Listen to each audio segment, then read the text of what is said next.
सुरेश संपत Shinde, Rajshri agro services. 25 ते 30 वर्षाचा कृषी सेवा केंद्रामधला यांचा अनुभव आहे. यांचे स्वतःचा डाळिंबाचा प्लॉट आहे 1000 झाडांचा. त्यांच्यावर आता आपण सेटिंग जर बघाल तर 40 ते 50 फळांची सेटिंग झाली डाळिंबाची.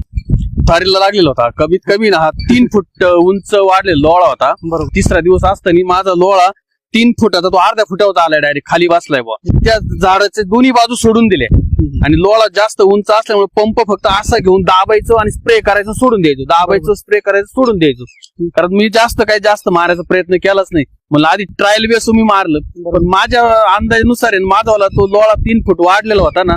आज रोजी तो आता मला दुसऱ्या स्प्रे मध्ये मला वाटतं काही दिसणार नाही. वाफ वगैरे दिसली का? वाफ झाली? नाही, काहीच वाफ नाही झाली. कोपऱ्यावरच माझं 1 नंबर झाड आहे ना, बरोबर, त्याला मी पूर्ण स्प्रे मारलेला आहे. तिथं पूर्ण हरळ आहे तेवढ्या जागेवरती. बरोबर, त्याला त्याला पूर्ण स्प्रे मारलेला आहे. तुम्ही जाताना बघा, त्याला त्या फळांना काही झालेलं नाही, झाडाला काही झालेलं नाही.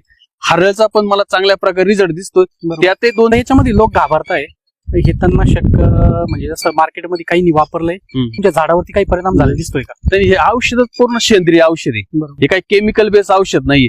कंपनीनं तयार करताना सेंद्रिय बेस आणि बागांसाठी तयार केलेलं औषध आहे. बरोबर. आणि मी मारलंय ते स्वतः मारलंय. मी काय कोणत्या वाटेवाल्याकडून मारून घेतलंय का कोणाकडून मारलं असं काही नाही. मी स्वतः मारलेलं औषध आहे आणि कोणत्याही प्रकारचा 1% सुद्धा साईड इफेक्ट नाहीये. आता याच्या आधी मी बाग आमची कायमच असतात, मी इतर कंपन्यांचे केमिकल बेस नाव न घेत पण सगळे प्रॉडक्ट मी मारून पाहिले.